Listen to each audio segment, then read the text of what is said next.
Welcome to ABC Campus. Our subject is CAF 3 Business Law, Chapter number 10 Negotiable Instruments Act, and 8th video on the topic of crossing of checks from ICAP Study Text 2020. And I'm your facilitator, Kashif Adeeb. तो crossing का मतलब क्या है? A cheque is set to be crossed. तो एक cheque को कब cross समझा जाएगा? When it bears across it face two parallel transverse line,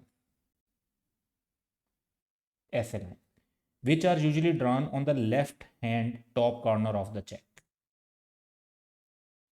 यानी अगर एक चेक का ऐसे फॉर्मेट है तो जो लाइंस हैं वो इस एरिया में ड्रॉ की जाती हैं. It is an instance of an alteration which is authorise by the act. अब बेसिकली ये चेक के इंस्ट्रूमेंट को ऑल्टर करने वाली बात है, लेकिन ये ऐसी ऑल्ट्रेशन नहीं है जो एक्ट में मना हो, ये ऐसी ऑल्ट्रेशन है जो एक्ट में अलाउड है. A crossing is a direction to the paying banker not to pay across the counter.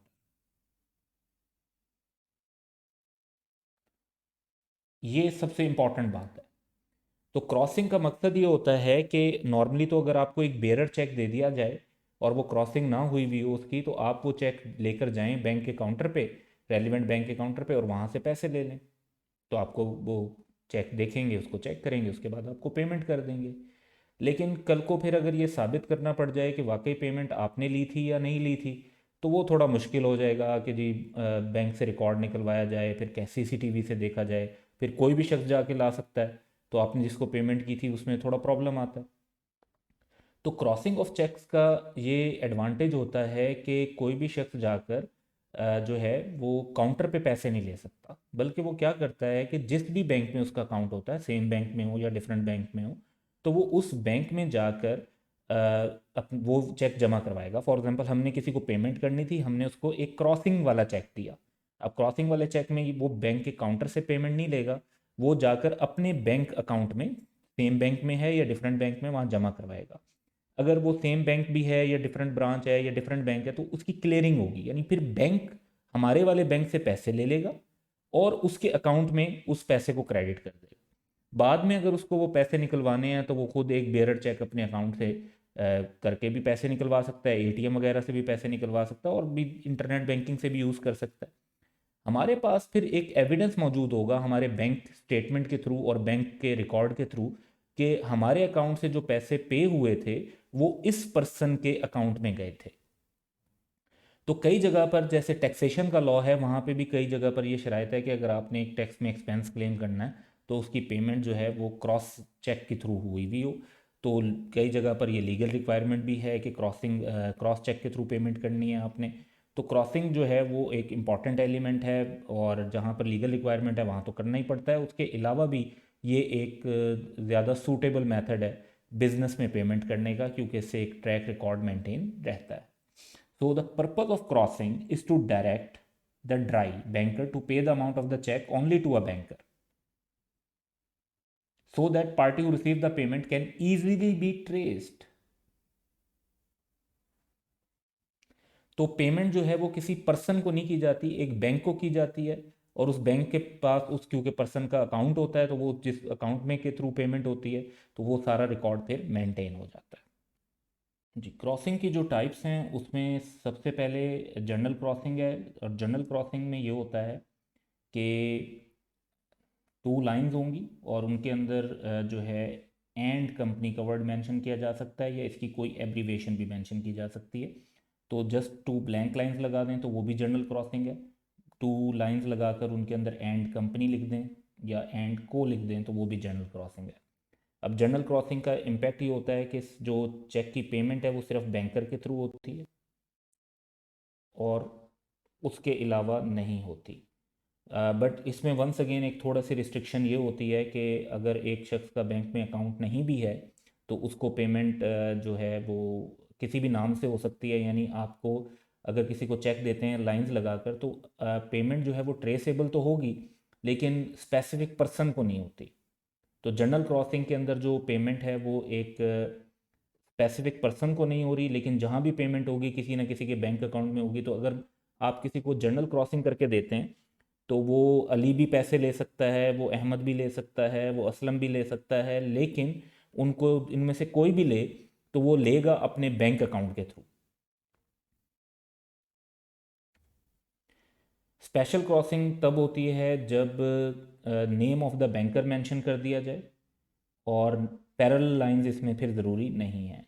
तो लाइंस के साथ भी बैंक का नाम मेंशन कर दिया और नाम मेंशन कर दिया विदाउट लाइंस तो तब भी एक्सेप्टेबल होगा। इसका इफेक्ट ये होता है कि अगर आप स्पेशल क्रॉसिंग करके किसी को चेक देते हैं तो वंस अगेन वो चेक के पैसे जो है वो अली भी ले सकता है, अहमद भी ले सकता है, असलम भी ले सकता है, लेकिन उनको अपने उस अकाउंट से लेने पड़ेंगे जो एबीसी बैंक में हो। अगर एबीसी बैंक के अलावा किसी और जगह उनका अकाउंट है तो वो उससे पैसे नहीं ले सकेंगे। तो where a cheque is cross specifically the banker on whom it is drawn shall not pay it otherwise than to a banker to whom it is crossed or his agent for collection।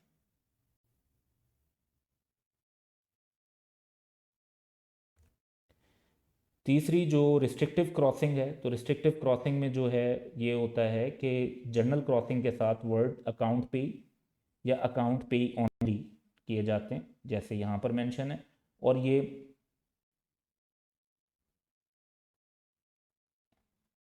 Most common जो है crossing है जो cross Pakistan हम अपने experience में देखते हैं। Account पे ही ओनली क्रॉसिंग जो है वो सबसे सिक्योर समझी जाती है क्योंकि इसमें अगर आप अली का नाम लिखकर एक चेक पे अकाउंट पे ही ओनली की क्रॉसिंग कर देते हैं तो ना सिर्फ ये कि जो पेमेंट है वो बैंक के थ्रू होगी सिर्फ, बल्कि सिर्फ अली के अकाउंट में ही ये पेमेंट हो सकती है। अली के नाम के अलावा का कोई शख्स भी इस पेमेंट को नहीं ले सकेगा। इस पर एग्जांपल देखते हैं। इफ़ेक्ट ये है कि ये जो अकाउंट पे से निगोशिएबल नहीं रहेगा चेक। पहले तक निगोशिएबल था लेकिन इस क्रॉसिंग के बाद निगोशिएबल नहीं रहेगा। तो ये उसी शख्स के अकाउंट में क्रेडिट होगा सिर्फ। एग्जाम्पल 52 है हमारे पास। Kamran provided some services to Ikram. तो हम इसको इलस्ट्रेट भी करते जाते हैं साथ साथ। इकराम पेड हिम, तो सर्विसेज दी, सर्विसेज के बाद जो है इकराम paid him by check drawn on ABC bank with account पे ओनली क्रॉसिंग। तो check drawn on ABC bank था क्योंकि इकराम का जो बैंक अकाउंट था वो एबीसी बैंक में था। अब कामरान की बात आती है तो Kamran has only one bank account in X Y Z bank. Kamran will deposit the cheque in his account with X Y Z bank. तो कामरान अपना जो वही चेक जो उसे मिला इकराम से वो एक्स वाई जी बैंक में डिपॉजिट करवा देगा। एक्स वाई जी बैंक जो है वो एज कलेक्टिंग बैंकर उस चेक की पैसे लेगा from A B C bank.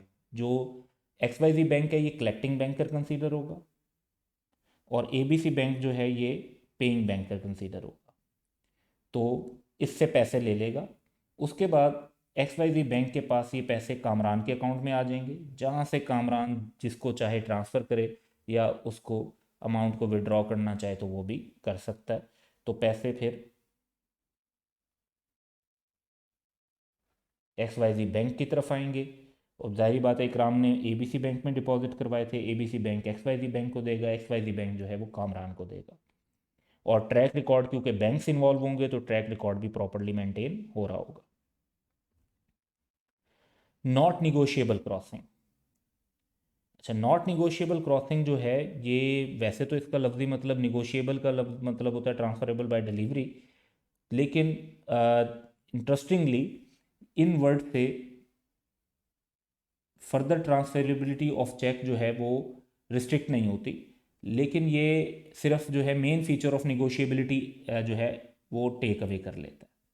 क्योंकि निगोशिएबिलिटी में ये होता है कि अगर मैं आपको ट्रांसफ़र करता हूँ तो और आप होल्डर इन ड्यू कोर्स हैं तो आप कि को जो इंस्ट्रूमेंट ट्रांसफ़र होगा वो फ्री फ्रॉम डिफेक्ट होगा। लेकिन नॉट निगोशिएबल का मतलब ये होता है कि ट्रांसफरेबिलिटी फ्री फ्रॉम डिफेक्ट्स नहीं होगी। अब फ्री फ्रॉम डिफेक्ट्स नहीं होगी इसका मतलब है कि अगर होल्ड जिससे ने ट्रांसफ़र किया उसका डिफेक्टिव राइट था तो नॉट निगोशिएबल क्रॉसिंग का इफेक्ट ये होगा कि जो जिसको आगे मिलेगा वो भी होल्डर इन ड्यू कोर्स नहीं बनेगा, उसका राइट भी जो है वो डिफेक्टिव होगा। तो ये नॉट निगोशिएबल बैंक के नाम के साथ मेंशन करके लाइंस के साथ विदाउट लाइंस किसी भी तरीके से ये की जा सकती है, वर्ड नॉट निगोशिएबल होगा। तो इफेक्ट ये है नॉट निगोशिएबल का कि title of transferee of such a cheque can not be better than that of its transferor. तो अगर मिस्टर ए ट्रांसफ़र कर रहे हैं और उनका राइट डिफेक्टिव है, तो जिसको ट्रांसफ़र कर रहे होंगे वो चाहे गुड फेथ में भी ले ले तो वो होल्डर इन ड्यू कोर्स नहीं बनेगा, उसका राइट डिफेक्टिव ही रहेगा, बेटर टाइटल नहीं होगा। Therefore a holder with a defective title can not give a good title to subsequent holder. The object of crossing a check not negotiable is to afford protection to the drawer और holder of check कि अगर वो check वगैरह कहीं गुम हो जाता है, रास्ते में कहीं पे डिसऑनेस्टी से कोई से निकाल लेता है तो, और वो कैश करवा लिया जाता है, तो वो उसके लिए डिफ़िकल्ट हो जाता है उसको उससे पैसे लेना, क्योंकि उसके जो राइट्स हैं वो ज़्यादा बेहतर नहीं हो सकते, उसका बेटर टाइटल नहीं हो सकता, और बाद में जब भी ट्रेस हो जाएगा तो उससे पैसे रिकवर भी ईजिली किए जा सकते हैं। तो हमारे पास अब एक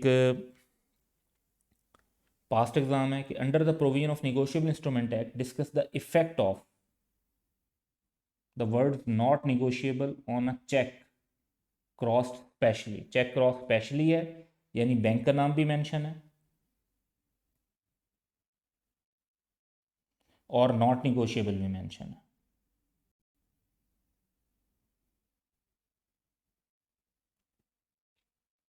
The effect of the words not negotiable of a cross check is that title of transferee of such a check cannot be better than that of transferor.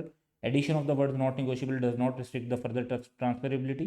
It only takes away the main feature of negotiability, which is transferability free from defect. और check cross specially है तो एक bank के through ही वो सिर्फ process हो सकेगा, particular bank, उसके अलावा किसी को पे नहीं होगा। एक चेक को इशू करने के बाद भी क्या क्रॉस किया जा सकता है? A crossing authorized by the Act is a material part of a check. It means that it is unlawful of any person to obliterate, add or alter the crossing except as authorized under the Act. तो जो allowed वे हैं check को cross करने के वो हम पढ़ेंगे, इसके अलावा किसी वे में अगर क्रॉसिंग को चेंज किया जाएगा तो वो अनऑथराइज्ड होगा और चेक को इनवैलिड कर सकता है। अगर चेक अनक्रॉस्ड हो तो होल्डर जो है उसे जनरली और स्पेशली क्रॉस कर सकता है। अगर चेक जनरली क्रॉस्ड हो तो उसे स्पेशली क्रॉस किया जा सकता है, होल्डर उसे कर सकता है, बैंक का नाम ऐड कर सकता है। जहाँ पे चेक जनरली और स्पेशली क्रॉस्ड हो तो वर्ड नॉट निगोशिएबल ऐड किए जा सकते हैं। जहाँ चेक स्पेशली क्रॉस्ड हो सिर्फ, तो वहाँ पर उसमें वंस अगेन जो है the banker to whom it is cross may again cross it, यानी डबल क्रॉसिंग भी हो सकती है कि वो एक और बैंकर को भी उसको क्रॉस कर सकता है कि जो मैं जिसके थ्रू कलेक्ट करूँगा, तो बाद होता है एक बैंक की ब्रांच नहीं होती एक शहर में, तो वो किसी और बैंक के थ्रू वहाँ पे क्लियरिंग करना चाहता है चेक की, तो वो उसको फर्दर उसकी क्रॉसिंग कर सकता है, यानी अपने एजेंट के तौर पे उसको दे सकता है चेक के, वो कलेक्शन कर ले। इस पर भी हमारे पास एक पास्ट एग्जाम है कि under the provision of the act identify the person who may cross the cheque after its issue and the manner in which it may be crossed. तो ये जो हमने अभी पॉइंट्स पढ़े थे वही हैं कि अगर अनक्रॉस्ड हो तो होल्डर उसे जनरली और स्पेशली क्रॉस कर सकता है, अगर क्रॉस जनरली हो तो उसे स्पेशली क्रॉस कर सकता है, क्रॉस जनरली और स्पेशली हुआ हो तो नॉट निगोशिएबल की क्रॉसिंग ऐड की जा सकती है, क्रॉस स्पेशली हो तो उसको अगेन जहाँ पे ब्रांच वगैरह ना हो तो वहाँ पे एजेंट को दे सकता है क्रॉस करके फर्दर फॉर कलेक्शन। और जब एक अनक्रॉस चेक जो या एक चेक जो जनरली क्रॉस्ड होता है वो बैंक को कलेक्शन के लिए भेजा जाता है, तो वो स्पेशली उसको अपने ऊपर भी क्रॉस कर सकता है, यानी आपने चेक जमा करवाया अलाइड बैंक में तो अलाइड बैंक उसको स्पेशली क्रॉस कर सकता है ताकि फिर उनके पास से अगर गुम हो तो उनके अलावा कोई और उसको कैश ना करवा सके। So that's all for today, have a good day.